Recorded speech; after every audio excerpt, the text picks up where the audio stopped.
Bunu ilk bilən mənim izləyicilərim olsunlar, bilirsinizmi? Sizə 5 jest paraziti deyəcəm. Bəli, düz eşitdiniz. Nitq yox ha. Jest paraziti.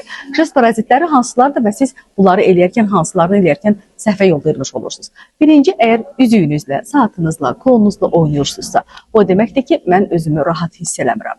Və yaxud əlinizlə tez-tez ağzınızı tutursunuzsa, güləndə ağzınızı tutursunuzsa, əgər dişinizə böyük bir problem yoxdursa təbii.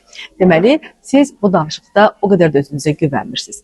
Daha sonra çalışırsınızsa əyiləsiz, zəif səslə danışasınız. Bu da nitq paraziti və həm də jest paraziti sayılır. Çünki daha az yer tutmaq istəyirsiniz. Köynəyinizi, ətəyinizi, şalvarınızı tez-tez düzəltməyə cəhd edirsinizsə, bu özü də jest parazitidir və bunun tez-tez olması yol verilməzdir. Daha sonra sonuncusu göz kontaktı, ondan qaçmaq, ətrafa baxmağa çalışmaq. Bu da onu göstərir ki, mən söhbət etdiyim adamla özümü eyni boşqabda hiss eləmirəm və özüm rahat deyiləm, komfortlu deyil mənəm. Bunlardan qaçmağa çalışın ki, daha əmin görünəsiniz.